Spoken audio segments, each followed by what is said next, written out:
So we're here with Dr. Shantel Mackey, and she's a licensed psychologist, and we're going to have a conversation with her today about the science of relationships and couples therapy. So welcome, Dr. Shantel. Thank you. Thank you for having me. Great to have you here. Looking forward to having a conversation. I thought we could start with the question is, what is couples therapy? Well, I mean, that's a really good question. It's basically a place where you go to work on your relationship. Just like individual therapy is where you go to work on yourself, couples therapy is where you go to get help in managing and navigating your couples relationship and try to get some tools and tips and basically just advice on how you could function as a healthier couple. Okay, great. So why do people come to couples therapy? Well, they come for a lot of reasons.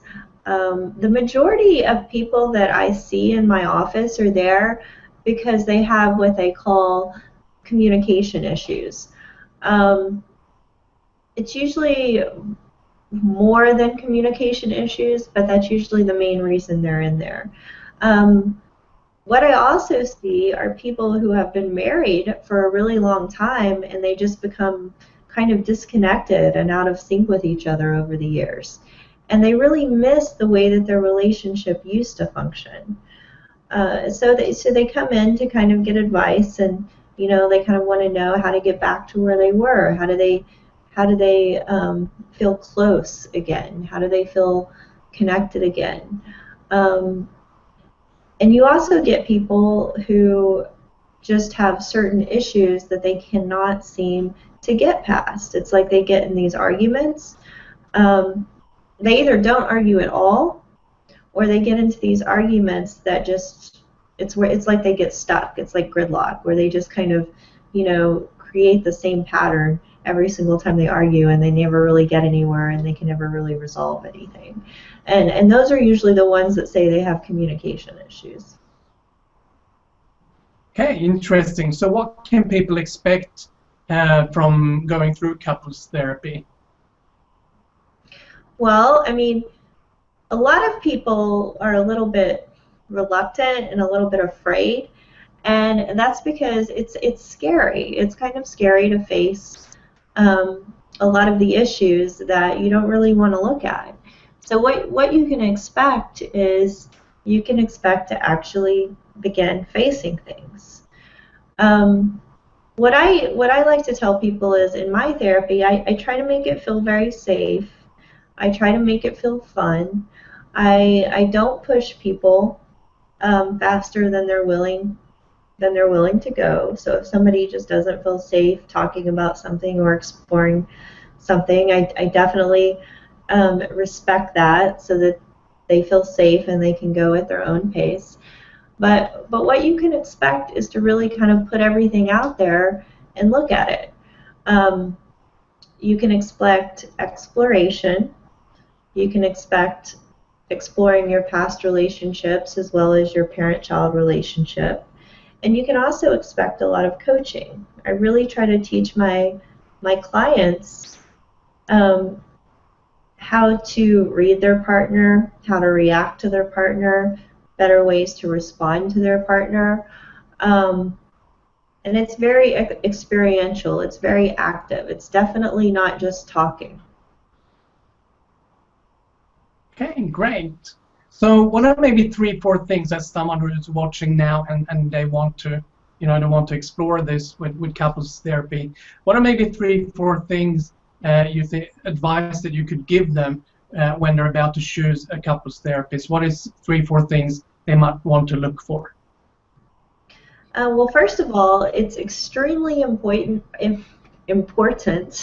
that both parties feel comfortable with whoever you're seeing. A lot of times you'll have one person pick a couples therapist and then they'll bring their partner in.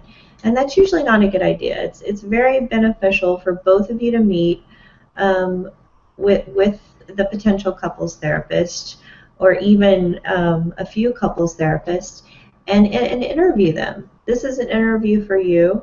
as well as it is for the couples therapist to make sure that they're competent to work with whatever issues you bring to them. And that kind of brings me to the second thing to look for. You really want to look for somebody who is educated and licensed. You don't want somebody who's just says they work with couples or isn't licensed. You want somebody who is able to actually assess you individually as well as a couple, because a lot of times there are other things going on besides the couple's relationship. You might have one person suffering from severe depression or anxiety that's really contributing to their mood and affecting the relationship system, or you might have some trauma that hasn't been identified, which is maybe one of the reasons why one partner is reacting really strongly in a situation where the other partner is kind of like, what? Where did that come from? You know, like, and just not really understanding what's happening. So you really need somebody who's competent to diagnose, and somebody who has good training and licensed, and somebody who kind of stays up to date with the latest research in couples therapy. One thing that I definitely would look for is just, you know, somebody who stays up to date with the current research, because couples therapy has come a long way over the last few years. It's really a young science compared to individual psychotherapy. There really wasn't a lot of research comparatively, and it's really just, I mean, it's just really grown. There's just been these huge movements thanks to neuroscience and a lot of the related research in how couples therapy is now conducted. And I've just seen such a difference in the quality of therapy as a result. So that is definitely something to look for. You also want somebody who is committed to you as a couple. I mean, one thing that I always tell my couples is I'm there for the long haul. If you decide to part, I'm still there to help you through the divorce and help you navigate your relationship with your children, co-parenting, and things like that. Luckily, I don't have to do that too often. Luckily, my couples tend to get better and function in a healthier way. But I always tell them that couples therapy is a commitment, and it's a commitment from the time you walk into the office, not just long term, but from the time you walk into the office to the time you leave, because I don't let my couples leave in a fight or emotionally dysregulated, which basically means you're feeling anxious and out of sorts and like you can't function. I want them to leave in a good space with each other and not going home a mess where they can't function. So I always make that commitment to them. I'm like, I keep you here until I feel like you're ready to go. And sometimes that takes longer. Sometimes that takes an extra 30 minutes, an hour, 2 hours. I've seen it take 3 hours. Not very often, but that is a commitment I make to my couples. That's great. It's really good. I really like that. And we sort of touched on this, but I thought I'll ask the question anyway. I know that your approach to couples therapy has been very successful, and you've been very successful in your own practice. So maybe you could share with us a little bit about your approach to couples therapy, if you don't mind. Okay. Well, I definitely draw from, some basically the forerunners in couples therapy over the years, which is, I definitely draw from the Gottmans. I also draw from emotionally focused therapy, which research has proven to be one of the most effective means of working with couples. And then that basically comes from Douglas Snyder at A&M. I worked with him during one of my postdocs, and I just can't boast about him enough. He's an amazing couples therapist. He wrote the book Getting Past the Affair, if anybody is interested in reading that. But more recently, I've been strongly influenced by the research of Stan Tatkin. He's out of California. And he has put together what's called a psychobiological approach to couples therapy. And I trained under him for a year and was just really impressed by a lot of his findings. And I draw heavily from that, and really heavily from his material. And he draws heavily from Alan Shore and Bowlby, and I'm sure I'm missing a ton of names here, but basically it deals with the science of the brain, um, the science of arousal, which is basically how we respond and manage our energy and our physiological arousal. And that's extremely important, because one person who has high arousal and let's say they get into an argument with their partner, they might go from 0 to 60 in 2 seconds. And an argument might occur. And that could be based on something that the brain perceived, most likely the lower limbic regions of the brain, because those are the parts of the brain that are wired to perceive threat. So let's say you have one person, to give you an example, who is standing, like let's say your partner is standing in front of you, and let's say they move away from you. Let's say they move backwards when you say something. Well, the lower limbic region of the brain is gonna register that as like a threat, and your arousal system is going to respond to it.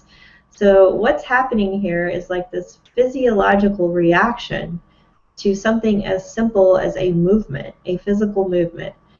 And if you're already in a situation to where you're feeling disconnected from your partner, then the lower limbic region of your brain is going to be more activated and wired to see threat. So your partner can just basically move away from you and you can feel rejected. Or you can feel hurt. Or you can feel angry and not understand why you're feeling angry. And I see this in couples a lot. It's like they start responding and reacting in ways to each other that they really have trouble understanding. Now, they usually come up with a reason, because that's what we do. We try to come up for explanations for our behavior, and we try to rationalize it, and we usually convince ourselves that that's the reason. But when you really, really break situations down and you really look at it, what you're seeing is two people that are responding to each other's nonverbal communication based on things from their childhood, things from past relationships, things from things they've been through, and based on basically misreading nonverbal communication and facial expressions.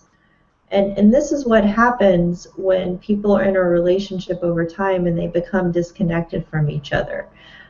Because a relationship, a marriage relationship specifically, is so important of a relationship, what happens is the loss of that is extremely scary.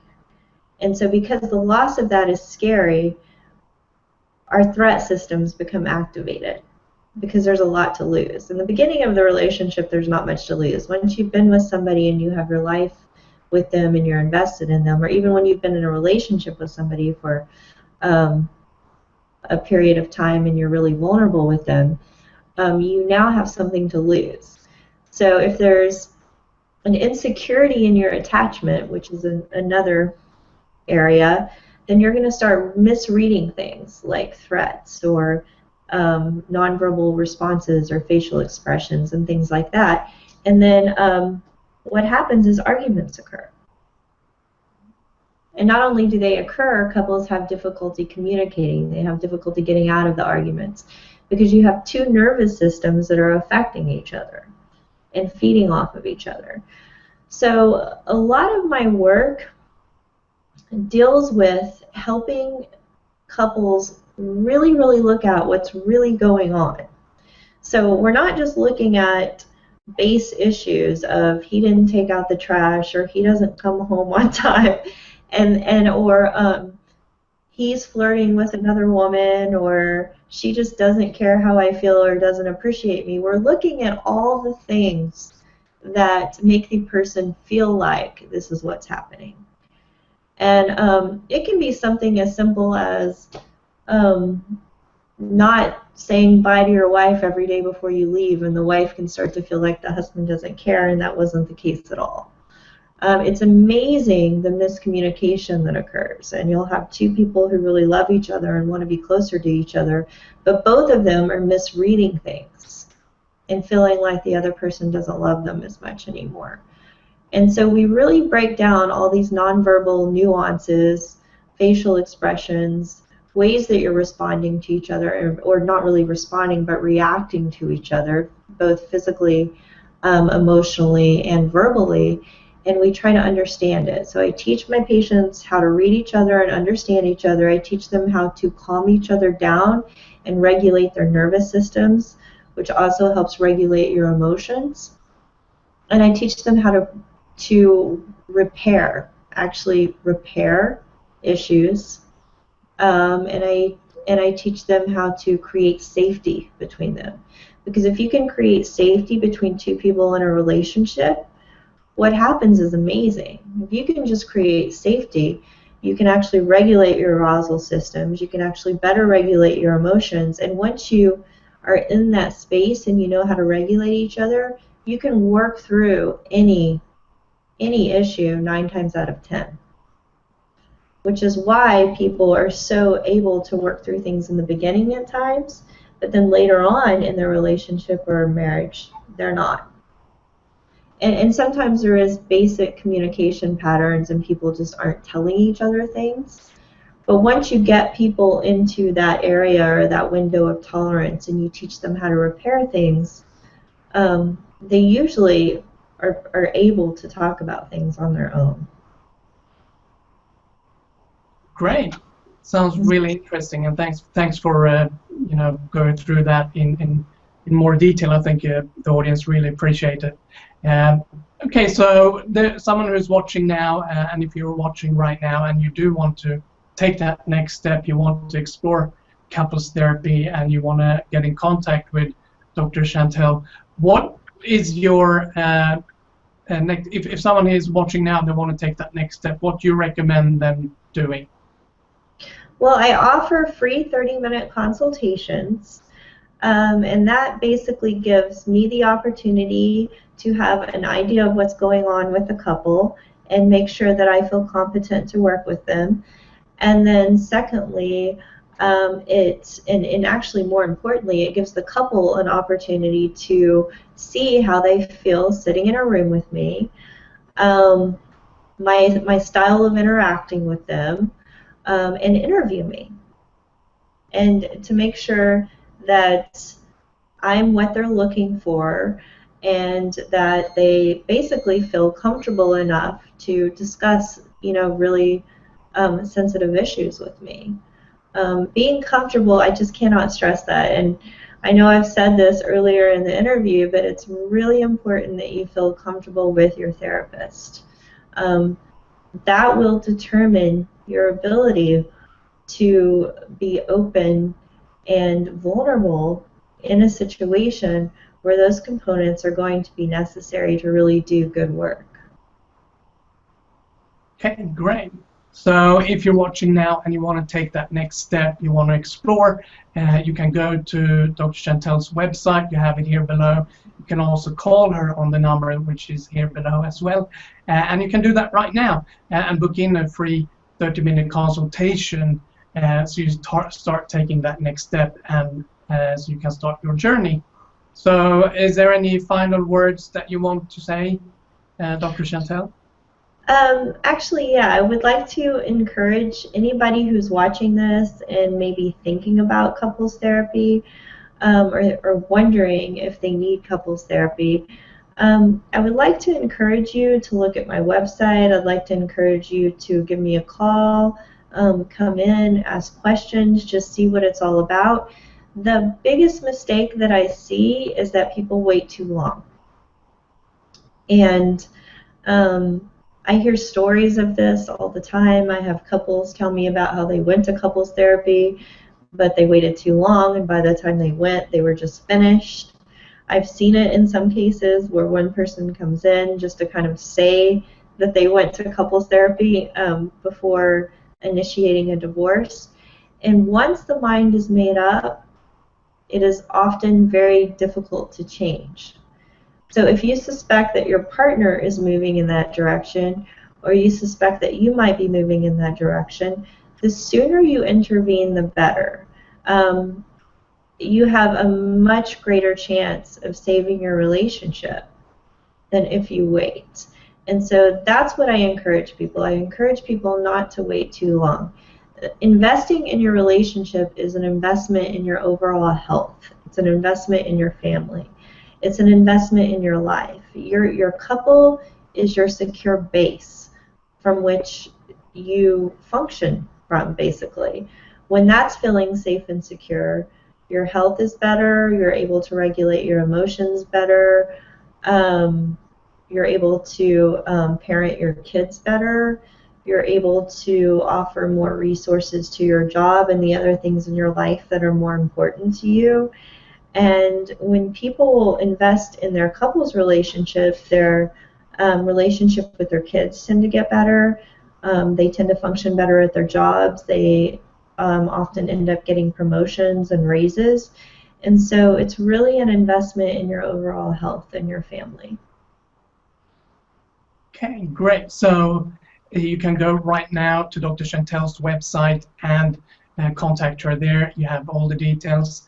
You got the details here below as well. So take action and take that next step, and you can do it this moment. So don't wait, as you heard the reasons why. So go there right now and do that. So Dr. Shantel, thank you so much for being here and taking time. I appreciate it. Thank you. I appreciate the opportunity.